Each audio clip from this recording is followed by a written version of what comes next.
क'क्राझाराव गिटारटी मुंनि मोनसे गोदान एनजिअ बेखेवदों। गोरिब रायजो राजाफोरनि सिबिथाय होनाय आरो हेफाजाब होनायनि थांखिजों दिनै क'क्राझारनि मारुवारि युवा मंच भवनाव मोनसे हाबाफारि खुंनायनि गेजेरजों गोदानै दाजानाय गिटारटी एनजिअखौ बेखेवनानै होयो बिटिआरनि मावफुं सोद्रोमा अरुप कुमार दिया। बाखनायथाव बाथ्रा दि दिनै गोदानै बेखेवनाय एनजिअआ क'क्राझार नोगोरनि गोबां गागि नोगोरारिफोरनो कम्बल राननानै होनाय जायो।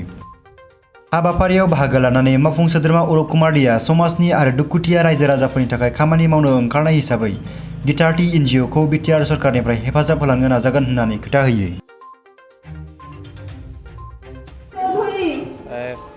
আজি গীটাৰটি এনজিঅ কোকৰাঝাৰ জিলাত যি ধুনীয়া পদক্ষেপ লৈছে দুখীয়া ব্যক্তিসকলৰ কাৰণে যি কম্বল ডিষ্ট্ৰিবিউশ্যন মই সঁচাই আনন্দিত আৰু তেখেতসকলৰ মই কাৰ্যসূচী মই ভাল পাই পেলাই মই কৈছোঁ যে অনাগত দিনত এই গীটাৰটি এনজিঅক কেনেকুৱা আগবঢ়াই লৈ যাব লাগে, কেনেকুৱা কপাৰেট কৰিব লাগে, সহায় আৰু সহযোগিতা কৰিব লাগে বিটিআৰ চৰকাৰে সদায় কৰিব। আৰু আমি সদায় মানে সাজু আৰু আমাৰ প্ৰমোদ বড়ো ডাঙৰীয়াৰ নেতৃত্বত শিৱৰ নেতৃত্বত আমি যে গ্ৰীণ বিটিআৰৰ চিন্তা কৰি আছোঁ। গ্ৰীণ বিটিআৰ এনেই নহ'ব, গ্ৰীণ মুখতে ক'লে নহ'ব, আমাৰ কৰ্মেৰে আমি গ্ৰীণ বিটিআৰ বনাব লাগিব। সেইমতে দুখীয়া শ্ৰেণীৰ ব্যক্তিসকলক ফাৰ্ষ্ট প্ৰায়ৰিটি দিব লাগিব। যেনেকুৱা আমাৰ অসম চৰকাৰ অৰুণোদয়ৰ প্ৰতি চকু দিছে, দুখীয়া ব্যক্তিসকলক যি অৰুণোদয়ৰ আঁচনিৰ মাধ্যমত যি আৰ্থিক সহায় প্ৰত্যেক মাহতে কৰি আছে, এনেকুৱা আমাৰ লক্ষ্যটো হ'ল গ্ৰীণ বিটিআৰত প্ৰত্যেক দুখীয়া শ্ৰেণীৰ ব্যক্তিসকলক জাতি ধৰ্ম নিৰ্বিশেষে যোনে জাতি হওক আমি আল্টিমেটলি মানুহ, এই মানুহসকলক আমি কেনেকুৱা সহায় আৰু সহযোগিতা আগবঢ়াব পাৰোঁ সেইটোৱে আমাৰ মূল লক্ষ্য। যেতিয়া আমি দুখীয়া ব্যক্তিসকলক মানে দুখীয়া আৰু ৰাখিব নিদিম, দুখীয়াক আমি ধনী বা মিডিলত আমি পৰিণত কৰিম, তেতিয়া আমাৰ দেশখন আগবাঢ়িব। তেতিয়া আমি দেখা পাম যে আমাৰ গ্ৰীণ বিটিআৰ হৈছে। আমাৰ হেৰি কৈছে ৰুটি কাপড়া আৰু মকান, এই তিনিটা বস্তু আমি পাই গ'লে আমি সদায় সুখী। তো দুখীয়া ব্যক্তিসকলক ৰুটি লাগে, কাপড়া লাগে, মকান লাগে।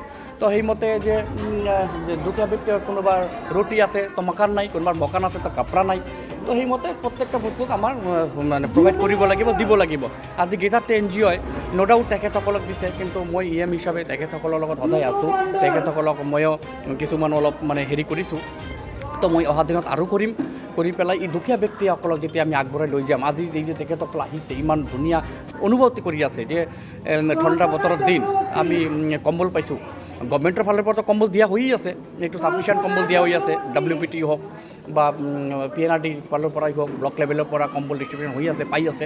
তথাপিও বহুত মানুহ এনেকুৱা ৰৈ যায়। যোন মানুহ ব্যক্তিসকল ৰৈ গৈছে সেই ব্যক্তিসকলক আজি এনজিঅ'ৰ দ্বাৰা যিটো কম্বল ডিষ্ট্ৰিবিউশ্যন কৰা হৈছে, যে মানৱ সেৱা আগবঢ়াইছে, মই শলাগ লৈছোঁ, মই ভাল পাইছোঁ। আৰু গীটাৰটি এনজিঅ'ৰ প্ৰতি মানে চকুটো সদায় থাকিব। আৰু এনেকুৱা দুখীয়া ব্যক্তিসকল আজি মই কম্বল পাইছে, অনাগত দিনত তেখেতসকলক যাতে গীটাৰটি এনজিঅ' আঁঠুৱা দিব পাৰে, যিবিলাক সামগ্ৰী দৈনন্দিন জীৱনে বচাৰ কাৰণে ছাৰ্ভাইভ কৰিবৰ কাৰণে দৰকাৰ, সেইবিলাক বস্তু যাতে তেখেতসকল পায়। তো আজিৰ 13 তাৰিখ এই মাৰুৱাৰী যুৱ মঞ্চত এই ধুনীয়া কাৰ্যসূচীত মই সঁচাই আনন্দিত আৰু আশা ৰাখিছোঁ এনেকুৱা কাৰ্যসূচী আৰু পদক্ষেপ যাতে অনাগত দিনত লৈ থাকে। আমি আমাৰ গীটাৰটি এনজিঅ'খন আজি আমি অপেনিং কৰিলোঁ আনুষ্ঠানিকভাৱে। তো আজি এই আনুষ্ঠানিক প্ৰগ্ৰামতে আমি কিছুমান দুখীয়া বয়োজ্যেষ্ঠ লোকসকলক আমি ভাবিছোঁ কেইখনমান কম্বল যদি আমি দিব পাৰোঁ তেতিয়া অলপ হ'লেও এই উপকাৰ হ'ব আমাৰ। এই ভাবিয়ে আমি আজি মোটামুটি more than 100 আমি আজি কম্বল বিতৰণ কৰিম। তো আজি আমি এইটো কৰিছোঁ আৰু আমাৰ লক্ষ্য আছে, আমাৰ 2022ৰ ভিতৰত আমি কোকৰাঝাৰ জিলাৰ বিভিন্ন ঠাইত 10,000 বিধ গছ ৰোপণ কৰিম। আৰু আমি এপ্ৰিল মাহত এখন ব্লাড ডনেশ্যন কেম্প কৰিম। আৰু আমাৰ যিবিলাক ল'ৰা ছোৱালী আজি নিচাযুক্ত সেৱন কৰি আছে, মানে নিজৰ জীৱনটো ধ্বংসৰ ফালে লৈ আছে, তেখেতলোকৰ আমি গাঁৱে গাঁৱে গৈ তেখেতসকলক লৈ আমি খেল ধেমালিৰ প্ৰতি আকৃষ্ট কৰাৰ চেষ্টা কৰিম। আৰু খেল ধেমালিৰ বস্তু আমি যোৱা মাহৰ পৰা বিতৰণ আৰম্ভ কৰিম বিভিন্ন গাঁও অঞ্চলত গৈ। ধন্যবাদ। উদ্দেশ্যটো কি, আমি একগোট খাইছোঁ কেইজনমান, এইটো আলোচনা কৰি আমি সমাজৰ দুখীয়া ৰাইজক সহায় কৰিবলৈ ওলাইছোঁ।